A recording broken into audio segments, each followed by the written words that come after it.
आदमी का कितना अपमान करोगे, कितना अपमान करोगे? क्या यही है इस देश की परंपरा? आप परिवारवादी कहते हैं, तो भगवान राम कौन थे? भगवान राम को वनवास में भेजा गया, उन्होंने अपने परिवार, अपनी धरती के प्रति अपना धर्म निभाया। क्या भगवान राम परिवारवादी थे? क्या पांडव परिवारवादी थे कि वो अपने परिवार की संस्कारों के लिए लड़े?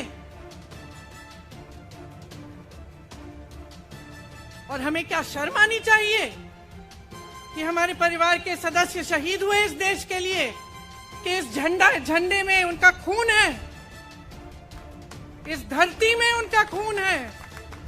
इस देश के लोकतंत्र को मेरे परिवार के खून ने सींचा है। और जो सोचता है कि हमें अपमानित करके हमें डराएंगे, हमें धमकाएंगे, जो सोचता है कि तमाम एजेंसियों को लगाकर, हम पे छापे मारकर, हमसे कुछ भी कर ले, हमें डराएंगे, वो गलत सोचते हैं। हम डरने वाले नहीं हैं। हम और मजबूती से लड़ेंगे। हम इस देश के लोकतंत्र के लिए कुछ भी करने के लिए तैयार हैं। इस देश के लोकतंत्र को, इसकी नींव कांग्रेस पार्टी के महान महापुरुषों ने डाली है। कांग्रेस पार्टी लड़ी इस देश की आजादी के लिए, और आज भी इस देश की आजादी के लिए ही लड़ रही है।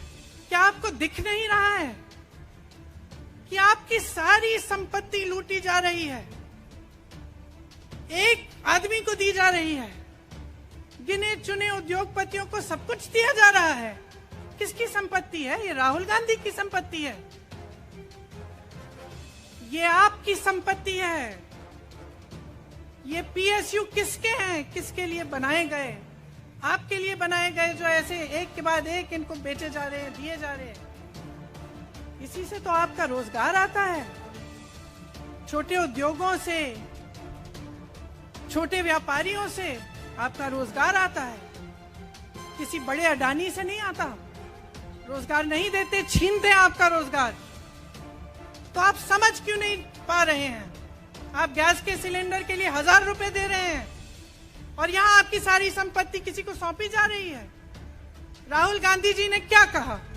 अरे कौन सा इतना बड़ा जुल्म कर लिया कि आपसे 2 सवाल पूछ लिए, जवाब नहीं दे पाए ना, घबरा गए। और जो अहंकारी होते हैं, तानाशाह होते हैं, क्या करते हैं? जब सवालों का जवाब नहीं दे पाते तो पूरी सत्ता को लेकर जनता को दबाने की कोशिश करते हैं। जो सवाल उठाता है उसको दबाने की कोशिश करते हैं। आपने कभी सोचा है, आंखें खोलिए, आपने कभी सोचा है कि ये पूरी सरकार, ये सारे मंत्री, ये सारे सांसद एक आदमी को बचाने की क्यों इतनी कोशिश कर रहे हैं? इस अडानी में है क्या कि इसको आप सारी संपत्ति दे रहे हो देश की? 20 हजारों करोड़ शेल कंपनियों में इनकी हैं, और आप इन पे इंक्वायरी नहीं कर सकते। ये अडानी है कौन कि आप सब उनका नाम उठते ही बौखला जाते हैं और उनको बचाने में लग जाते हैं? देखिए, आप इस देश के देशवासी हैं, ये देश आपका है, ये लड़ाई आपकी है। आज तमाम नौजवान बेरोजगार क्यों हैं? हम इश्तेहार तो देख रहे हैं, होर्डिंग देख रहे हैं, मदर ऑफ डेमोक्रेसी लिखा है, कहते हैं कि हमारी अर्थव्यवस्था बहुत तेजी से आगे बढ़ रही है, तो इतने नौजवान बेरोजगार क्यों हैं? तो जहां जहां हम जाते हैं बेरोजगार नौजवान क्यों दिखते हैं? इतनी महंगाई क्यों है? इतनी महंगाई क्यों है? क्या आप इतने बड़े काम कर सकते हो लेकिन एक गैस सिलेंडर का दाम कम नहीं कर सकते? आप छोटे व्यापारियों की मदद नहीं कर सकते? आप रोजगार नहीं बनवा सकते? तो फिर आपकी सरकार किस काम की है? लोगों को दबाने के लिए है या अडानी जी को आगे बढ़ाने के लिए है? तो आज ये समय आ गया है कि हमें गंभीरता से सोचना पड़ेगा। राहुल गांधी दुनिया के सबसे बड़े जो शिक्षा के संस्थान है वहां से पढ़ के आए हैं। हार्वर्ड और कैम्ब्रिज की उनकी डिग्री है। कैम्ब्रिज से उन्होंने इकोनॉमिक्स में मास्टर्स डिग्री, एमफिल डिग्री उनको मिली। आप उसको पप्पू बनाते हैं। पूरे देश भर में आपकी सहायता के साथ मेरे मीडिया के दोस्तों, डिग्री आपने देखी नहीं, सच्चाई आपने देखा नहीं, उनको पप्पू बना दिया। फिर पता चला कि ये पप्पू तो यात्रा में निकल आया और पता चला कि ये तो पप्पू है ही नहीं। इसके साथ तो लाखों लोग चल रहे हैं। ये ईमानदार भी है, ये सब बातों को समझता भी है, ये जनता के बीच जा रहा है, जनता की समस्याओं को सुन रहा है, तो जनता इसके साथ चली जा रही है। तो घबरा गए कि राहुल गांधी ने संसद में वो सवाल उठाए जिनका उनके पास जवाब नहीं है।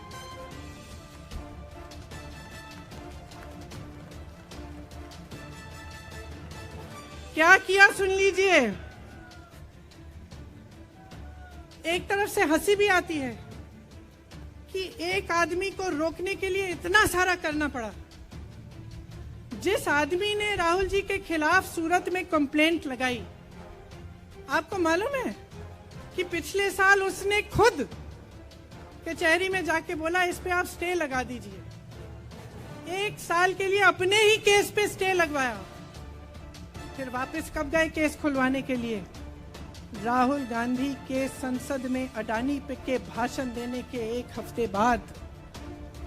1 हफ्ते बाद वो आदमी वापस जाता है, कहता है केस खोल दी, सुन लीजिए अब हम तैयार हैं। 1 महीने के अंदर अंदर जज कह देते हैं कि राहुल गांधी को 2 साल की सजा मिलेगी। आपने देखा इस देश में कितने केस हैं कि जेल में 10 साल के लिए पड़े रहते हैं, उनकी सुनवाई नहीं होती। ये तो सुनवाई भी फट से हो गई, जजमेंट भी फट से हो गई, सजा भी फट से हो गई। और आपने कह दिया अगले दिन कि 8 सालों के लिए ये चुनाव नहीं लड़ सकते, संसद से बाहर कर देंगे इनको। वाह वाह वाह वाह वाह वाह,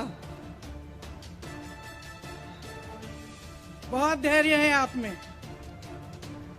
अरे कायर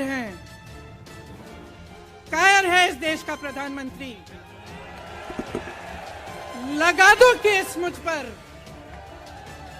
लगा दो केस मुझ पर, जेल ले जाओ मुझे भी, लेकिन सच्चाई ये है कि इस देश का प्रधानमंत्री कायर है।